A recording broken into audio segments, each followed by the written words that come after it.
Assalamu alaikum, everyone. A very warm welcome to another session of Ask Dr. Saleem. In this series, we take your questions, whether they're in Urdu or English, and ask them from Dr. Saleem. You may bring forth any questions that you have regarding Islam, Quran, Hadith, and so on. You can also type your questions in the chat if you haven't done so, or if you don't have a working mic. Otherwise, please raise your hand to ask questions, and they'll be asked in the order that they're received. And so without any further ado, we'll get started. Our first written question asks, migration mustahib hai? Bismillah ar-Rahman ar-Rahim. If referring to migration, migration is only something which is recommended, or and at times it becomes compulsory when you are not able to practice religion in the locality or the area that you're living in. For example, you are persecuted and you cannot carry out your basic religious responsibilities. This is the first condition. And the second condition is that you also have a place where you can migrate.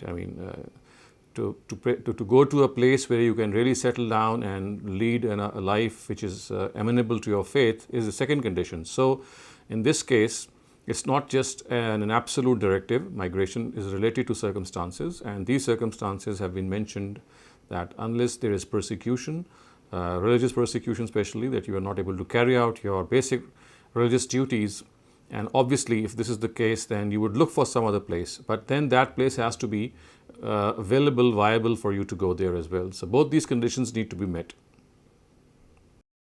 Thank you very much, Dr. Saleem. Our next written question asks, when asked in one of the previous sessions, you said that the throne of God is metaphorical. And so the question is related to that. The question asks, this is a verse from the Quran that says, then he rose over Stawa, the throne, in a manner that suits his majesty. What does in a manner that suits mean? Is Arsh, or the throne, and Kursi the same? If throne is metaphorical, then what about the verse in which we are told that angels will hold the throne on the day of judgment? Is there a physical throne? So these are two different things. To ascend the throne in a glorious or in a majestic way, this relates to this world. And the throne of God that will be held or borne by 8 angels, that refers to the throne of God on the day of judgment. So these are two separate things. So as far as the glorious nature in which he will ascend the throne, it only refers to the majestic way in which he will rule this universe, and he is the person who is going to, or he's the being who has created, and he's not aloof from from what happens there or from the circumstances. So not only did he create, but he is also governing it.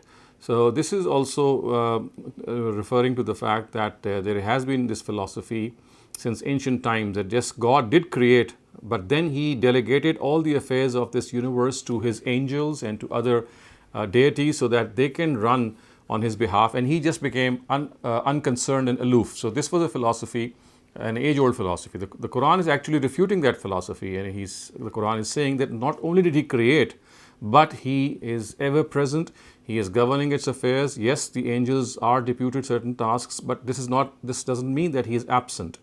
So he's very much there. He's gloriously and majestically governing this universe.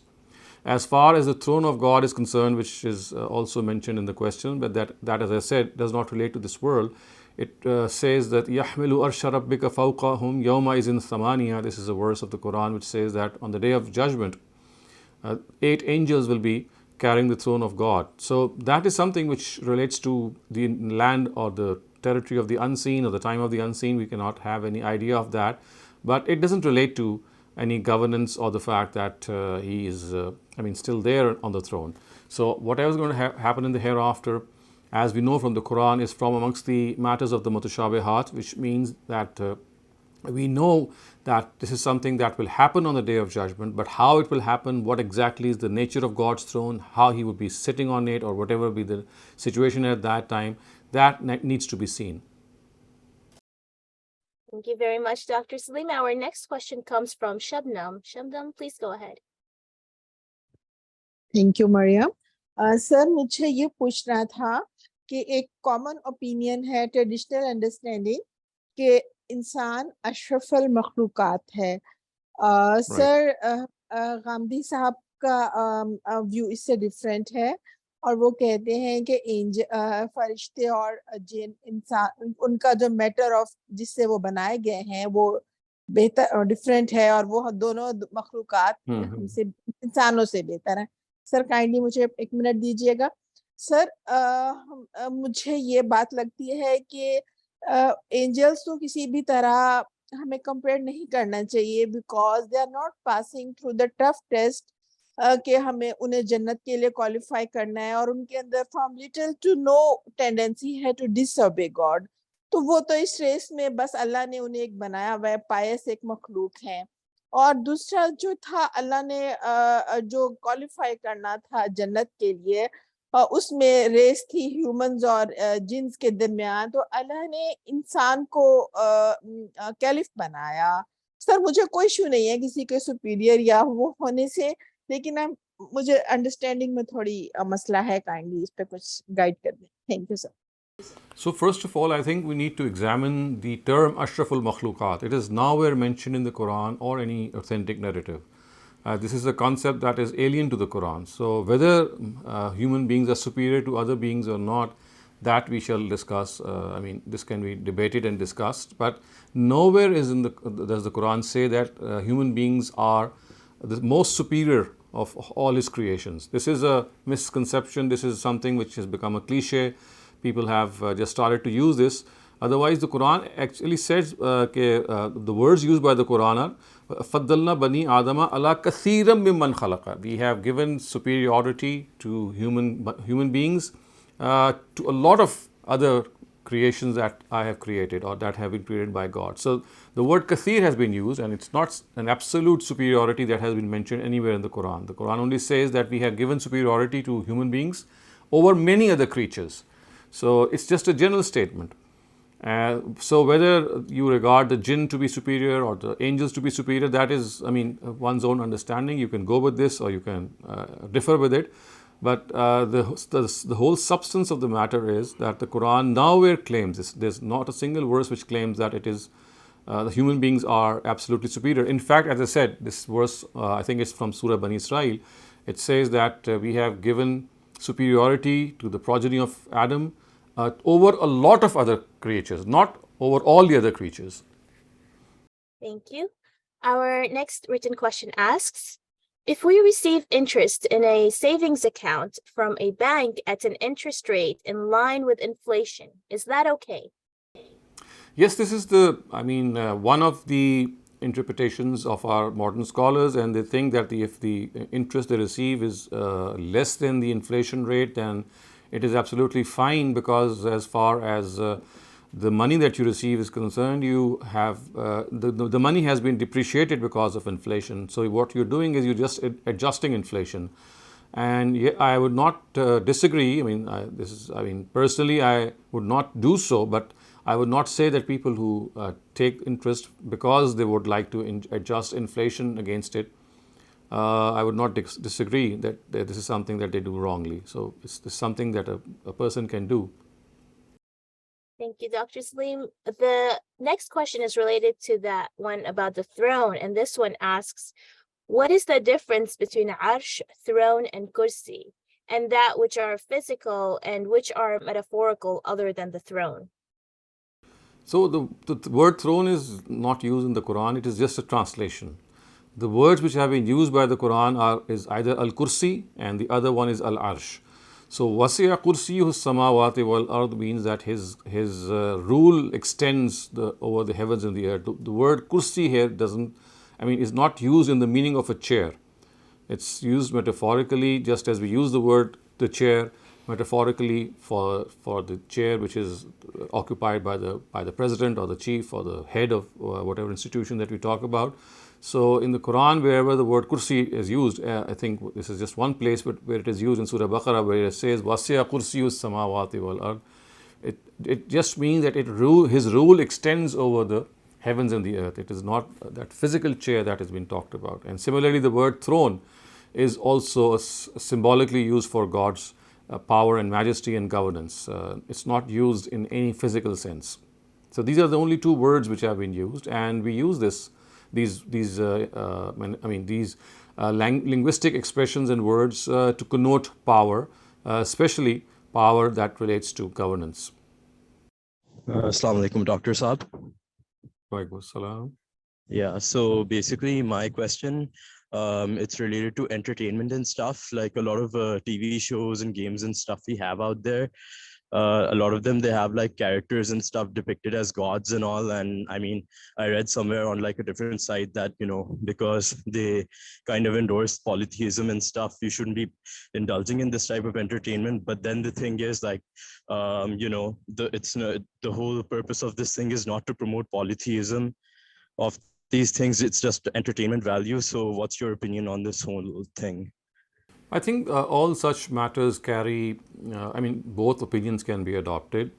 People could think that, well, this is against the spirit of religion, and anything as minor as entertainment, if you adopt it, it is just something that we show disrespect to the belief of monotheism. So this is one view that can be adopted, and another view could be that, yes, this is just pure entertainment, and all that you're doing is that you're trying to imitate how people think. It's not that what you think, it's not how people think, or people have written about it, or maybe they have enacted.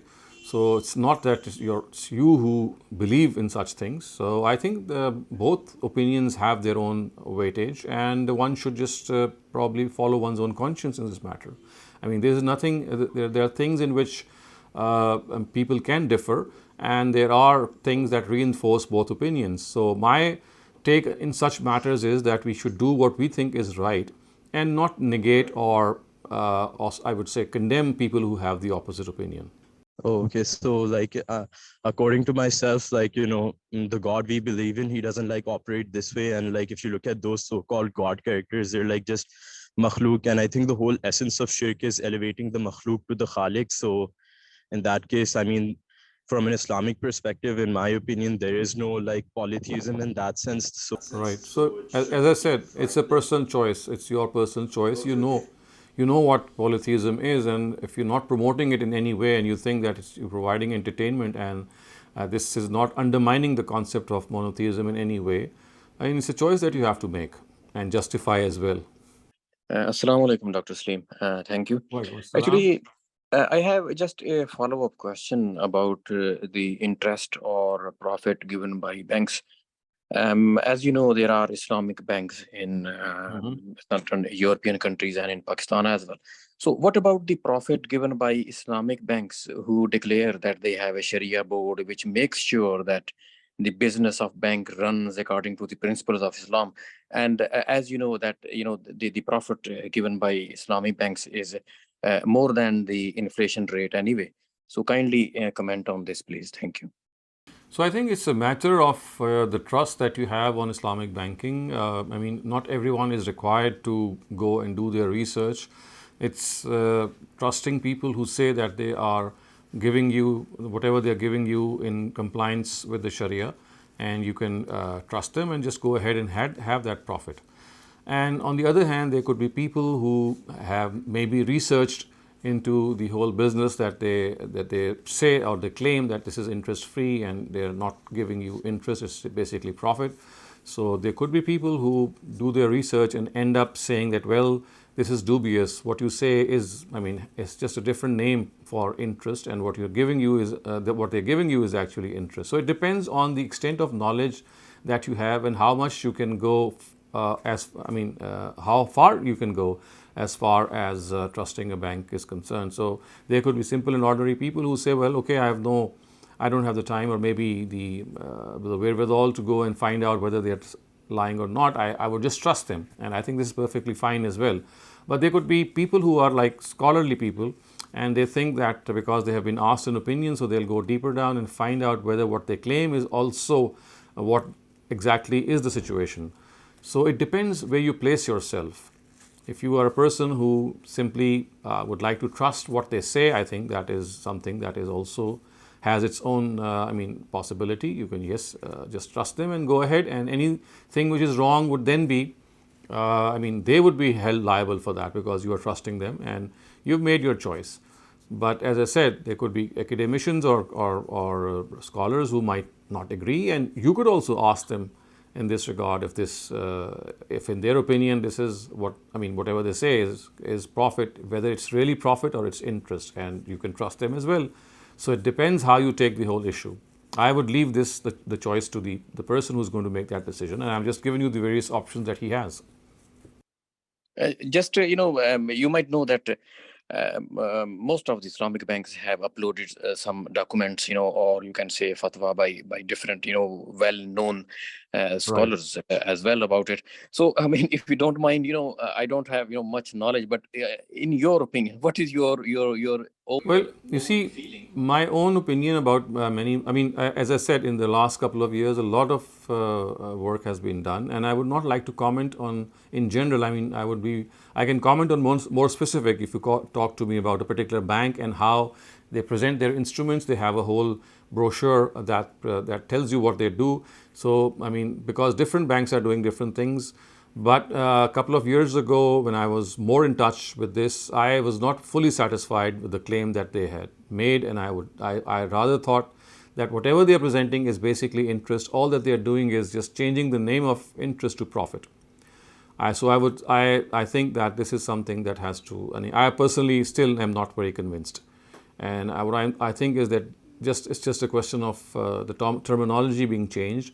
The essence is still the same, but as I said, things have been improving in the last couple of years, and banks have been alert to this question also, because this is the criticism that they have been facing. So maybe some particular banks have come up with some more different instruments of investment. So as I said, this is just a general comment that I can make, but for a specific comment, I would need to see which particular bank you're referring to and what they actually claim and how I'm able to make sense of that claim. Okay, thank you very much. Maybe in next session, I will ask about the further. Particularly, you might have lived in UK as well. There's a Islamic Bank, Al Rayan Bank, and in Pakistan, Bank Islami, etc. So maybe there are several banks, not just Al Rayan. There are other banks. They claim. This is what they say and what they claim. The thing is that what exactly is the essence of what they say? I mean, are they really true to that essence, or is it something that they are trying to just justify? Thank you very much. Thank you. Thank you, Dr. Saleem. Shabnam, you're up next. Please go ahead. Thank you sir, मुझे ये पूछना था कुछ अर्सा पहले एक और participant ने भी ऐसा ही क्वेश्चन किया था सर कि जब हम होली कुरान पढ़ते हैं तो अगरचे कि वो बिस्मिल्लाहिर्रहमानिर्रहीम से शुरू होता है, लेकिन ओवरऑल लुक में यही फील होता है कि अल्लाह मियां हमें बहुत डरा रहे हैं छोटी छोटी सी बात पे। और sir honestly all my life मुझे ये फीलिंग रही, and it took me years and years कि मैं डेप्थ में जब मैंने स्टडी बहुत हुई है तो मुझे रियलाइज हुआ हाउ मर्सीफुल अल्लाह इज। तो सर आपने ये रिस्पॉन्ड किया था कि ये फर्स्ट एड्रेसेस थे। सर अल्लाह न्यू के वो ये ऑल टाइम्स के लिए प्रिजर्व कर रहा है उस कुरान को, और ऐसे और आजकल के हमारी नई जनरेशन बहुत पुट ऑफ होती है इन चीज़ों से, तो sir kindly इस पे थोड़ा सा guide. So yes, this is a very, very important question, and I think as I explained I think earlier on, if you know the theme of the Quran, if you know how it addresses people, you will understand that a bulk of guidance which we have from God is within us. So 80% of guidance needed for success relates to your moral being, and that you already have inside of yourself. So the remaining part in which you have to connect to God, you have to offer certain worship rituals, etc., they are the ones which have been divinely ordained either through the Quran or through the Sunnah. So I would say that a better part of the guidance is already with us, and even for that guidance, what the Quran does is it does not give you new guidance. It reminds you of what you already know, and the part in which it gives you new guidance, as I said, is not that much. So first of all, we need to introduce the Quran properly to ourselves and to our younger generation, that as far as the Quran is concerned, it is a book of God revealed in a particular situation to a specific audience, and for them, they were people to whom a messenger was sent, And the whole process of judgment, which generally spans centuries, look at us, we in the post-prophetic era, we have gone through so many centuries, and the day of judgment is still to arrive. So what happens is that in the times of God's messengers, He condenses this time from centuries into, let's say, about 30 to 40 years, in which the truth is unfolded in such a exemplary way, in such a conclusive way, that the adversaries have no excuse left to deny it. And if they still are bent to deny, they are bent upon denying it, then the Almighty punishes them in this world, just as He's going to do them, just as He's going to punish them in the hereafter.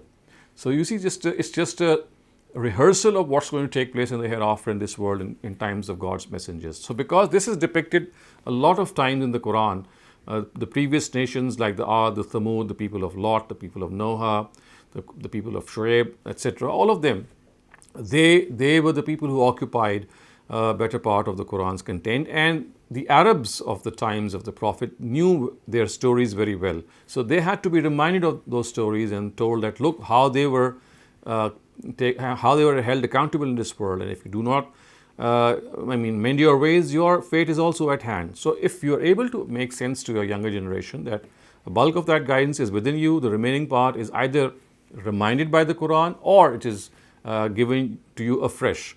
So, and that is all that you would need to know. Other than that, you'll find the Quran reminding people of the arguments in favor of Tawheed, arguments in favor of the hereafter, arguments in favor of the fact they were prophets of God, arguments in favor of the fact that the Quran is an authentic book of God. So this is something that you have to look for. And even more than that, you have to view it as the story of the last prophet of God, the way he administered his preaching mission in the land of Arabia. So if the mindset, you see what happens is the mindset that we have or we are communicated by our parents is like a book which is a universal book. It has everything in it, and when you read the book you will find guidance for everything.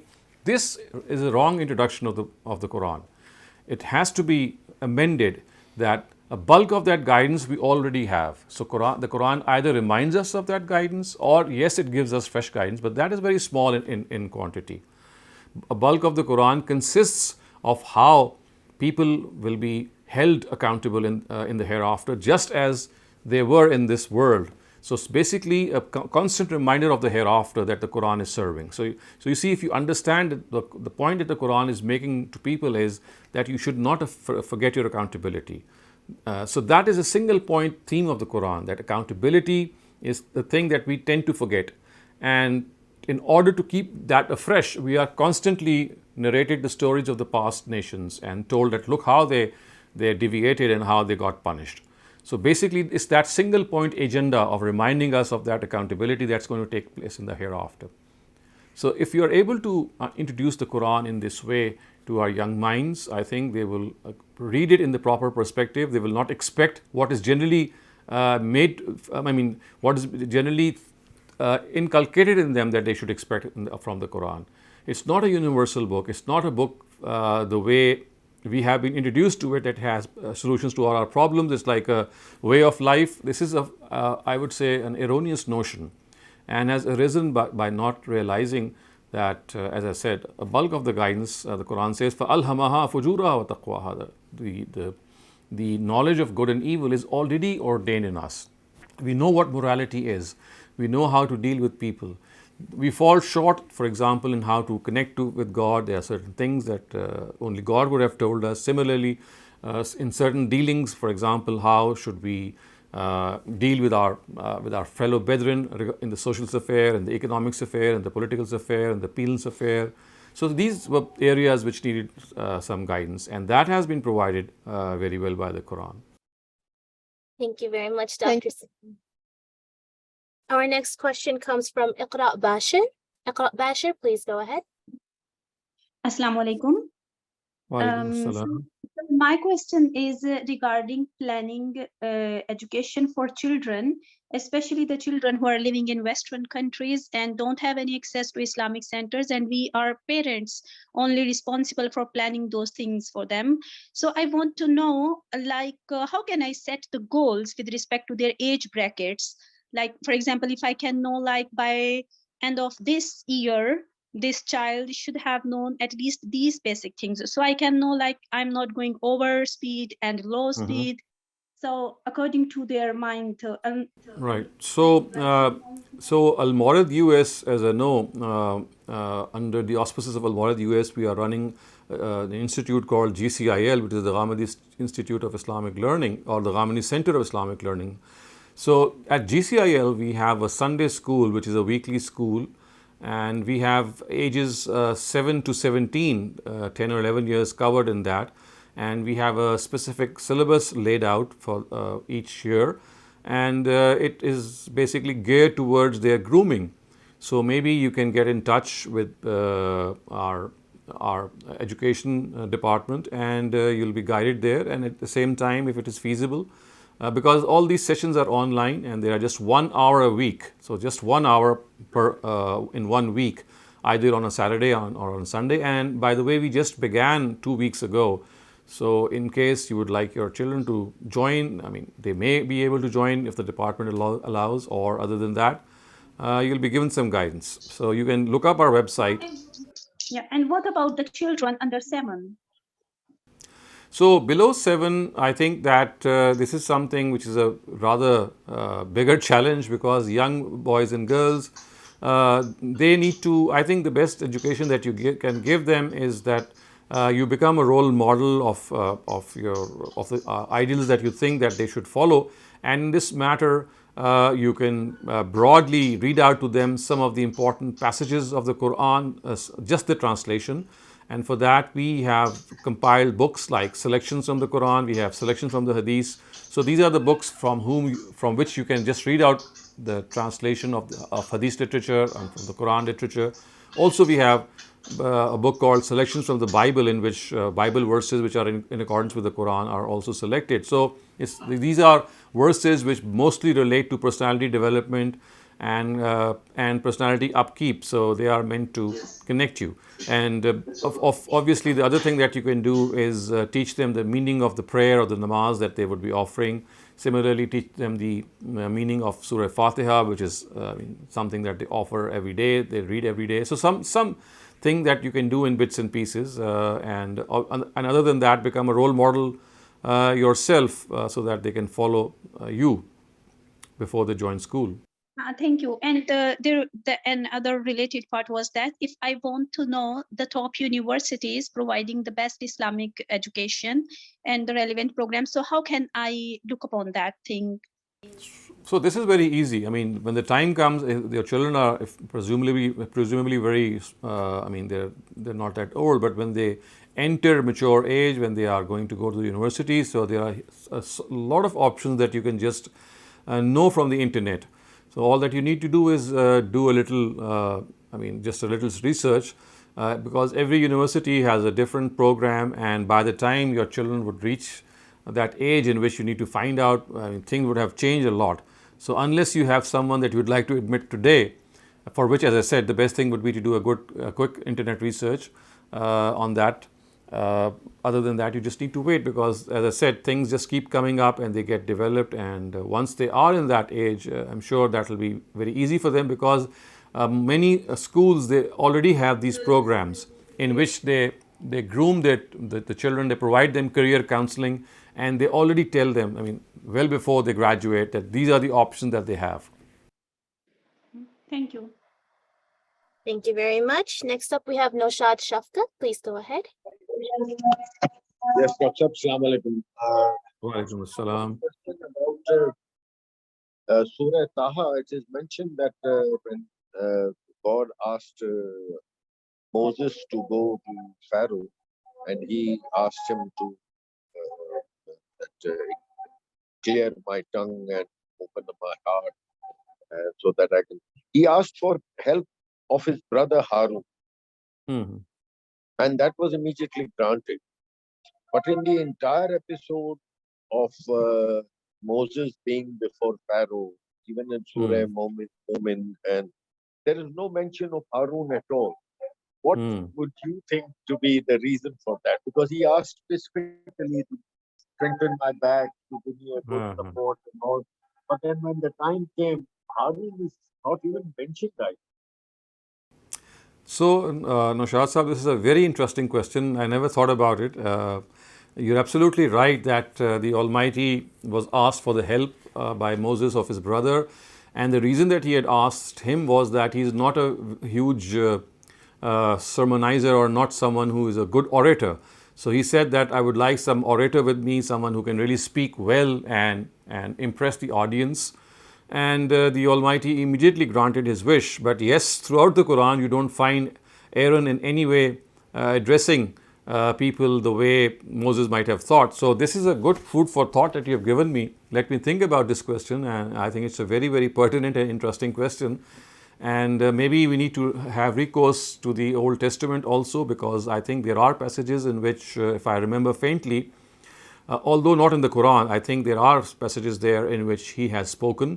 And although he has been framed very badly by the translators of the Torah as the person who was responsible for the polytheism that was committed by the Israelites in the absence of Moses when they started to worship the calf. So the Torah actually ascribes this whole sin to Aaron and says that it was he who initiated this whole thing, and makes him culpable. So other than that, of course, this is something which is entirely wrong, but I do think that there are some passages, but I need to check again. But this is absolutely, a pertinent question, and to my knowledge, there is not a single passage in the Quran, I think, as you said, which in any way says that Aaron did address the Israelites, or maybe he had an effect on them. So I would like to consult the Old Testament and see, and I'll come back to you on this. Thank you, Dr. Sahab. I'll do that myself too, and anything I get, I will pass on to Thank for you. the benefit Thank you. of everybody. Thank you very much, sir. Thank you very much. Thank you. Saqib Khan, you're up next. अस्सलाम वालेकुम। वालेकुम अस्सलाम। Sir मेरा सवाल उर्दू में है और जवाब भी अगर मुमकिन हो तो उर्दू में दीजिएगा, क्योंकि अंग्रेज़ी मुझे उस तरह से समझ नहीं आती। सवाल ये है कि मेरा जो एक शख्स नबूवत का झूठा दावा करता है जबकि उसे किसी किस्म का कोई नफ्सियाती या ज़हनी इख्तलाल भी नहीं है या बीमारी भी नहीं है, और ज़िंदगी के बाकी तमाम मामलात में भी वो बिल्कुल ठीक चल रहा होता है, तो क्या ऐसे शख्स को हम मुतय्यन तौर पर काफिर कह सकते हैं? क्योंकि उसके झूठा होने के लिए मेरी नाकिस राय की हद तक यही है कि कुरान इस बारे में बहुत वाज़े है और हदीस रसूल भी बहुत वाज़े हैं कि आप सल्लल्लाहु अलैहि वसल्लम के बाद कोई नबी नहीं आएगा।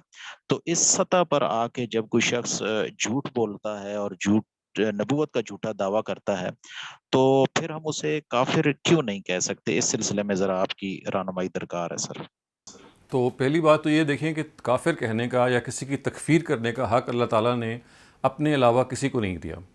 वो कहते हैं कि किसी की तकफीर मैं ही कर सकता हूँ, क्योंकि मैं ही जानता हूँ कि एक शख्स जानते बूझते ये काम कर रहा है। जानते बूझते का मामला दिल की कैफियत से, और हम दिलों का हाल नहीं जानते। तो अल्लाह ताला ये कहते हैं कि ये तकफीर जो है ये सिर्फ़ मुझे इसका हक़ था। मैं इस हक़ को मैंने इस्तेमाल किया पैगम्बरों के दौर में जब मेरे रसूल आए, उसके बाद ये हक़ मैंने वापस ले लिया। तो तन्हा यही बात काफ़ी है कि ये हक़ हमें दिया नहीं गया। और इसका आप ये सवाल पूछ सकते हैं कि क्यों नहीं दिया गया, तो उसकी वजह वही है कि यानी तकफीर का मामला ऐसा है कि जिसमें जब तक वो सब चीज़ें जो कि एक इंसान के अंदरून से गुज़र रही हैं वाकिफ़ ना हो, आप उसको कोई वर्डिक्ट नहीं दे सकते। अगर एक नफ्सियाती मामला नहीं भी है, कोई ज़हनी इख्तलाल नहीं भी है, तो एक अगली चीज़ तो हो सकती है ना, वो दलाइल हैं कि एक आदमी जो है वो दलील से ही कह रहा है कि देखें कुरान की इस आयत का मतलब ये है, आप लोगों का मतलब और समझ रहे हैं, मेरे जहन में इसका मतलब और आ रहा है, और ख़त्म नबूवत का मतलब ये नहीं बल्कि ये है, और हदीसों में जो ये बात बयान हुई है वो ये नहीं वो ये है, तो वो तावील कर रहा है। तो यहाँ वो कोई हट धर्मी में नहीं खड़ा हुआ या किसी इनकार पे नहीं खड़ा हुआ, वो तावील कर रहा है। अभी तक कोई ऐसा आदमी नहीं पैदा हुआ कि जो या नफ्सियाती मरीज़ ना हो और या फिर वो तावील ना कर रहा हो। इसके अलावा तो कोई तीसरी कैटेगरी हो नहीं सकती। यानी अगर वो होगी तो ज़ाहिर है उसके बारे में भी हमें तवक्कुफ़ करना पड़ेगा, क्योंकि ये हक़ हमें खुदा ने दिया नहीं है। ख़ास तौर से उन लोगों के बारे में ज़रूर जहन में रखिए कि जो अगर ख़त्म नबूवत के अक़ीदे के बारे में कोई दूसरी राय रखते हैं, वो कहते हैं जी देखिए हमारी राय ये है कि इस आयत का मतलब ये नहीं बल्कि ये है, तो अब हम उनसे इख्तलाफ़ करेंगे, उनको कहेंगे कि देखिए आपकी बात के अंदर ये सुकम पाया जाता है। ये डिबेट और डिस्कशन होगी یہ فیصلہ خداوند تعالیٰ ہی کریں گے. اگر وہ چاہیں گے تو انہوں نے یہ فیصلہ کیا دنیا میں جب ان کے رسول آئے. آج اس فیصلے کو انہوں نے مؤخر کر دیا ہے, رسول اب نہیں آتے, وہ ہم سے کمیونیکیٹ نہیں کرتے اللہ تعالیٰ براہ راست, اس وجہ سے ہم نہیں جان سکتے اور یہ حق ہمیں دیا ہی نہیں گیا. تو اصل بات تو وہی ہے کہ حق ہمیں ہے نہیں. سر اصل میں میں اس لیے پوچھ رہا تھا کہ یوٹیوب پہ سوشل میڈیا پہ کافی خواہ مخواہ کوئی شخص سامنے آتا ہے اور وہ نبوت کا جھوٹا دعویٰ کر دیتا ہے. بلکہ پچھلے دنوں تو میں دیکھ رہا تھا کہ ایک عورت نے بھی شاید نبوت کا جھوٹا دعویٰ کیا ہے. تو اس سینس میں بات کر رہا تھا کہ ایسے لوگوں کو کیسے ٹیکل کیا جائے پھر. اگنور کر دینا چاہیے جی, بلکہ نظر انداز کر دیں, اپنا معاملہ ان کا سپورٹ کریں خدا کے, خدا ان کو دیکھ لے گا. ہمیں اس میں کیا کچھ ادا کرنا ہے. آپ اگر محکم ہے کہ اللہ تعالیٰ کے رسول نے نہیں آنا, وہ آخری رسول تھے جو چلے گئے, تو یہ آپ اس پہ ڈٹے رہیں اپنے عقیدے پہ. کوئی اگر یہ اس طرح کی بات کرتا ہے, یا تو دیکھیے نا اس سے کوئی آپ کے کوئی تعلق ہو, آپ اس سے کچھ سمجھ سکیں, سمجھا سکیں, سب نے سمجھانے کی کوئی مجلس ہو. ایسا تو نہیں ہوتا, انٹرنیٹ پہ تو بہت ساری خبریں فیک بھی ہوتی ہیں, جو درست ہوتی ہیں وہ بندے آپ کے ایکسیس میں نہیں ہوتے. تو بہتر تو یہ ہوتا ہے کہ اس طرح کی چیزوں کو نظر انداز کر دیا جائے. کنفیوژن سر یہ تھی کہ جب ہم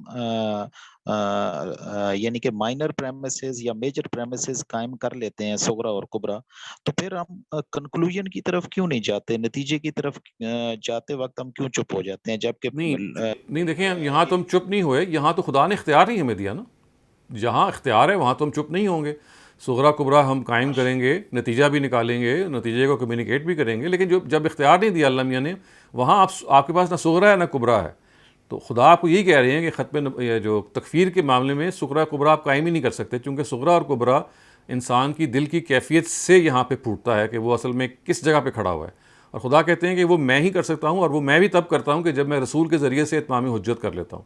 یعنی تنہا یہ کافی نہیں ہے کہ کسی کی غلطی یا گمراہی پتہ چل جائے, اس سے آگے بڑھ کے اللہ یہ کہتے ہیں کہ وہ جب مجھے میرے سامنے آ جاتی ہے تو پھر میں اپنے رسول کے ذریعے سے اس سے واضح بھی کرتا ہوں کہ دیکھو یہ آپ غلطی کر رہے ہیں. اب بھی اگر وہ ڈٹ جاتا ہے کہ نہیں میں نے نہیں ماننا, پھر خدا کہتے ہیں کہ میں ان کو تکفیر کرتا ہوں.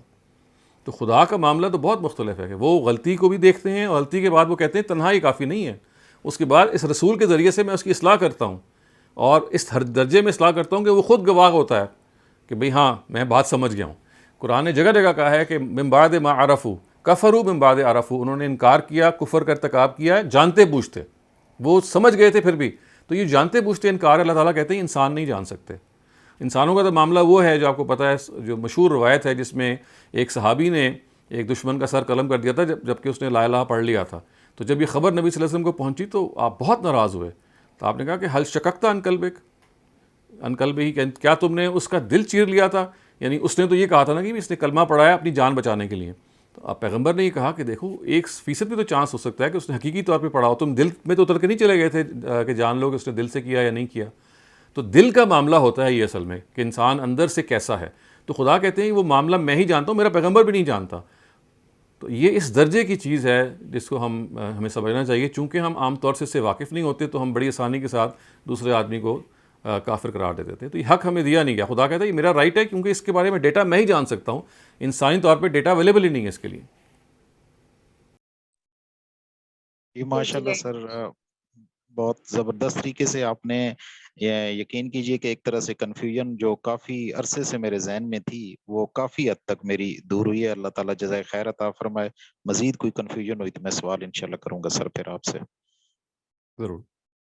Thank you very much. Our next question is a chat question that asks, what is the reality of mubahala, where Prophet took his daughter and her sons to mubahala with Christians? Are Ahlul Bayt daughter of wives?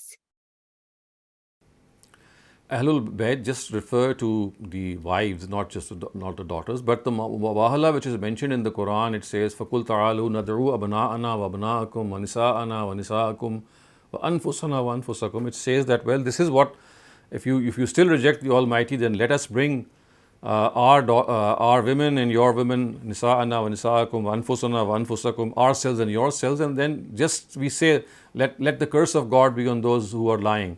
So this is what is mentioned in the Quran. Whether it actually took place or not, I mean, it's all history, and there are not very certain accounts whether this took place or not. And in all probability, it didn't take place. So this is just a threat which is mentioned in the Quran, that if this is what they are doing, then let us proceed and indulge in this mubahala. Thank you, Dr. Saleem. Asif Ali, you're up next. Please go ahead.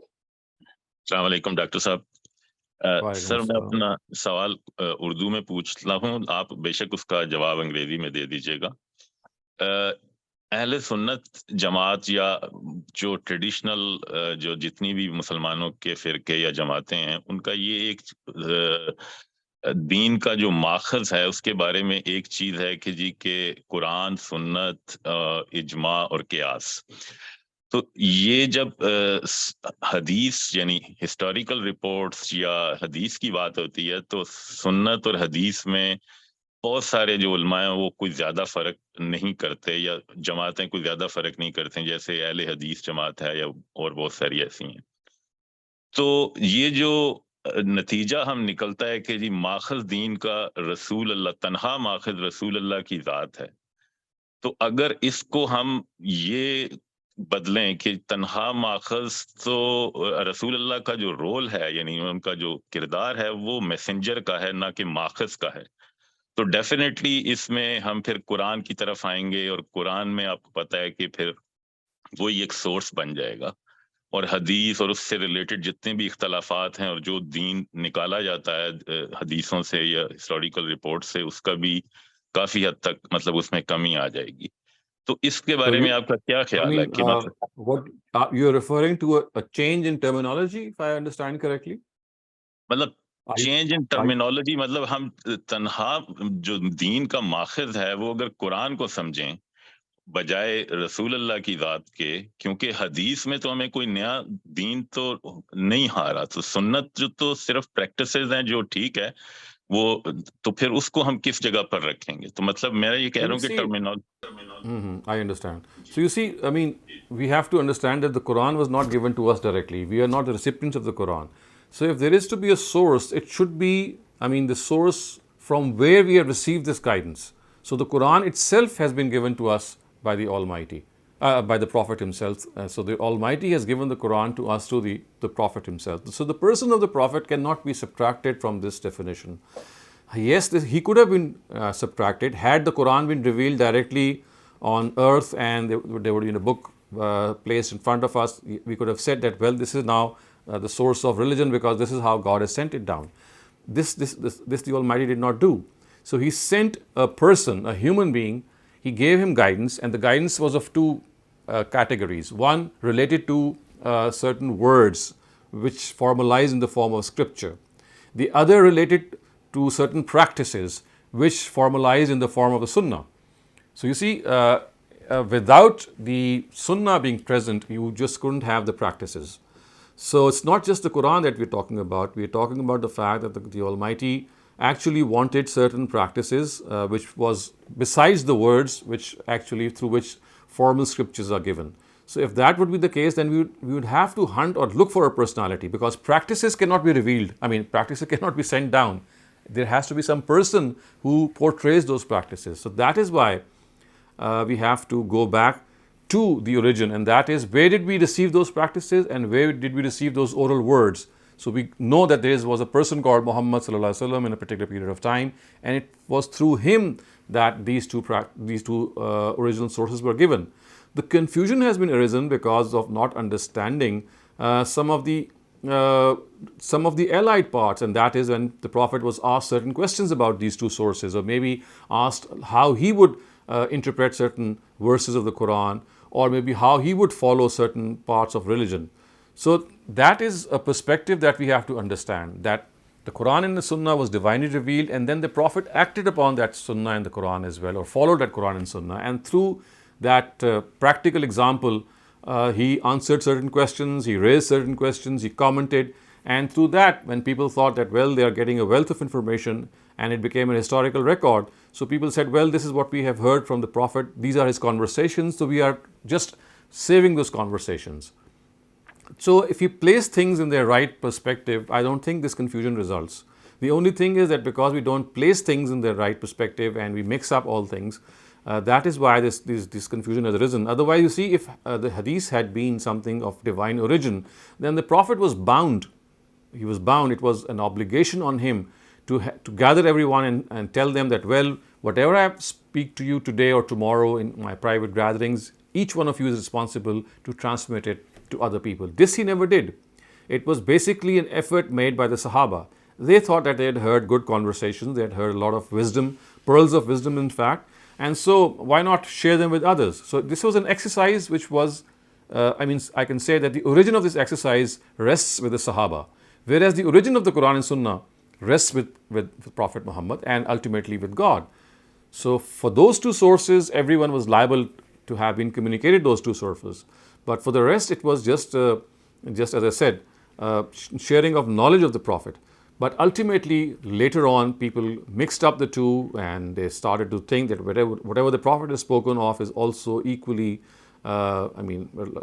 equal in status at least. As you have said, some groups do, they go as far as equating it to the Quran. And this is just a misconception that has arisen by not placing these sources in their proper perspectives. तो सुन्नत में sir सिर्फ practices हैं और हदीस में सुन्नत, तो फिर इसका मतलब है कि कुरान के अलावा भी एक हमारे पास माखज़ है और वो सुन्नत है। लेकिन जो हदीस है उसमें भी जब सवाल पूछा जा रहा है रसूल अल्लाह से और वो उसका जवाब दे रहे हैं, तो वो भी तो असूल का इतलाक है, तो वो प्रैक्टिसेस नहीं है। So you see, practices means that you are transmitting it by following them. For example, one example of the practice is the prayer or the fast. You are observing the prayer, you're offering the prayer, you are observing the fast, you are doing the Hajj. So when we look upon practices, they actually refer to things that we do practically. So when we pray 5 times a day, we are doing something practically. So as far as the hadith is concerned, it is a record of the sunnah. It at times just gives you a record that this is how the Prophet did something. It doesn't give you any practice in itself, because practice means that someone is going to perform it, someone is going to offer it. So it cannot be a book that's going to offer something. It cannot be a writing that's going to observe something. It has to be a living person who observes or does something. So sunnah is something that is always related to some living person, because it cannot be done by a non-living being. It is something that has to be performed, something that has to be offered. ठीक है, सही है sir, thank you. Thank you very much, Dr. Saleem. Since we're running out of time for this session, we only have another 12 minutes remaining. I'd request the remaining participants to keep their questions concise. Rafia Khwaja, you're up next. Please go ahead. Dr. Shehzad. Doctor साहब, मेरा सवाल यह है कि कई दफा जब मैं सुबह उठती हूँ फजर के लिए तो जरा देर हो जाती है. So when I look at the time, sometimes I find कि 3 मिनट रह गए या 4 मिनट रह गए, and I'm not really sure कि उस वक्त can I say the fajr prayers or should I wait till the sun rises? Well, if you get right, I understand. So, when you are sure that you can offer the first rakat before the sun rises, you can go ahead. If the first rakat can be offered before the sunrise, if this next rakat falls during the time of sunrise, it is fine. And also, I would like to communicate this fact that most calculations that have been done today and they are circulating, they are not very accurate, and they were made 100 years ago in many parts, especially if I can talk about the subcontinent. So a lot of prayer timings, if you're talking about a subcontinent, are exactly not the same as the sun. The sun has, in 100 years, the rotation of the earth and some of the other things have changed. But if you're living in some other part of the world, then yes, you just follow the charts that you can find on your internet. And in that case, if you're able to calculate that you can offer the first rakat within those 3 minutes, then it is fine. I see. But जैसे आज मैंने दोनों रकात 3 minute थे तो मैंने जरा जल्दी में पढ़ ली, so that is okay. So that is fine. That is fine. Yeah, I see. It has to be within that time. Within the time, the first rakat, just the first rakat. Even if you are able to relegate the second rakat in the time when the sun is rising, that is fine, as long as you are able to get one rakat before sunrise. Yes. Yeah, my question is related to a specific word of the Quran, ja'ala. If we look at the pan-textual analysis of this word used in the Quran in multiple occasions, the word ja'ala is used for making skies, universe, earth, human beings. Now, in another verse, Allah says that Ja'ala fil Kaaba. So when I read this verse, I thought that if the word Ja'ala used for other creations and Allah is using the word Ja'ala for Kaaba also, therefore this house of Allah is exclusively made by Allah Ta'ala. Why we are believing that this house of Allah was made by human beings or Prophet Ibrahim? So there is, just let me clarify this, that there is not a single verse which says Ja'al al-Kaaba. There is no such verse. If you can point out the exact words, I can maybe comment on that. There is no such verse which says Ja'al al-Kaaba. There is. Okay, please point it out. Actually, I pointed out, I think it's in Surah, don't recall that, but the word Ja'ala categorically is used for the Kaaba as well, apart from the universe, earth. As I said, you see, you have to point out the words, because you see the word Ja'ala is also a fi'lul naqis, which is what we call the incomplete verb, where it doesn't mean to make something. It means to start something, to begin something. So it depends with the usage, and it doesn't have just one meaning, it has several meanings. So I need to look at the exact verse. If you can send me the words, or maybe the verse, or maybe communicate it to our moderator, or you can have my number. I can only comment on that after I look at the verse. Okay, thank you. Thank you very much. Our next question comes from Riaz. Riaz, please go ahead. Assalamu alaikum, Dr. Sahab. Wa alaikum assalam. Dr. Sahab, the nafs, the word has been used, and some scholars, they have translated it as a psyche and self. But on the other hand, Allah subhanahu wa ta'ala also says that I take the nafs during the sleep. So does it have any relationship with the physical entity, or the nafs itself is not a physical thing? On most occasions, it is referring to the soul. The soul that we have. You see, we are a compound entity. We have a physical being and we have a soul inside of us. So when the Quran says, وَنَفْسٍ وَمَا سَوَّاهَا فَأَلْهَمَهَا فُجُورَهَا وَتَقْوَاهَا, or similarly when it says that جَعَلَ لَكُم مِّنْ أَنفُسِكُمْ أَزْوَاجًا. So at times the word nafs is used for that physical entity that we are in relation to being human beings, and at times it is used for our soul. So it depends on the usage and the verse that you're referring to. It's not always referring to your own spirit or to your own soul. At times, as we saw in our last study, it says فَقْتُلُوا أَنفُسَكُمْ, which means that kill yourselves. So the anfus is the plural of nafs, and nafs here is not referring to your soul. It is referring to your physical being. So soul means, you mean the ruh? But yeah, the ruh but in the Quran, ruh and nafs, as I think, is a different entity. Are they used interchangeably? I think that you need to point to the verse. You see, we just cannot speak hypothetically. If you have any verse in mind, then I can comment. Thank you, Marim. Dr. Just want to clarify something which has coming to my mind with regard to the distinction between good and evil that God has ingrained within us human beings.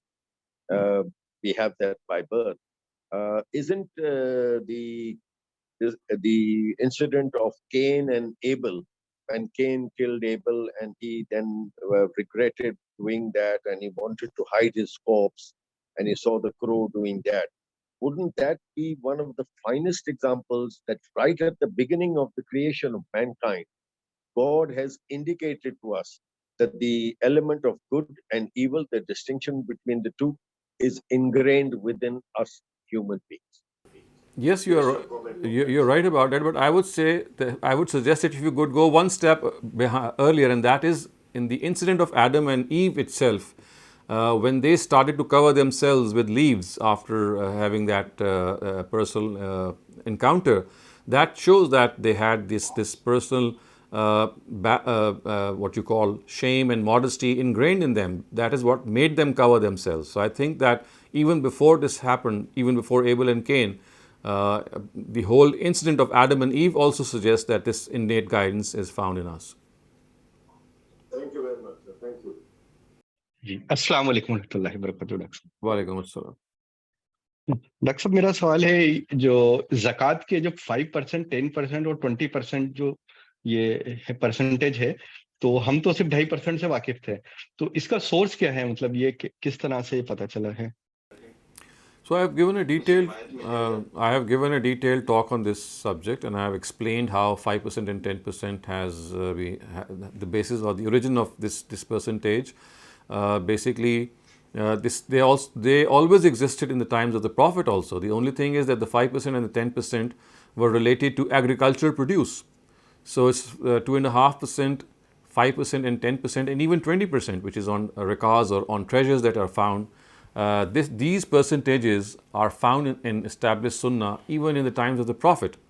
See, the only thing is that we relegated, or we just confined the 5% and 10% to agriculture, and you must have heard the words of ushur and nisf ushur. So this is 5% and 10% actually, to put it in other words. The only thing that Ustaz Javed Ahmed Ghamidi has done in these times is that he has extrapolated. By analogy, he has said that, well, it's not just agricultural produce which can be regarded as produce. We have industrial produce, we have other forms of production, we have skilled production as well. So all that he has done is he has just extended the scope of production which was confined as agricultural production in the times of the Prophet. So the first answer is that it's not just 5 and 10% that you should have heard of. It's found in our sources ever since the Prophet himself. But these percentages had been confined to production related to agriculture. So all that has happened is that a scholar of recent times has said that, well, today we have other forms of production besides agricultural production, and they also need to be classified in the same way. So basically it's an ijtihad done through analogy. And if you'd like more details, I have given a very detailed talk on this topic, and our moderator can provide you that.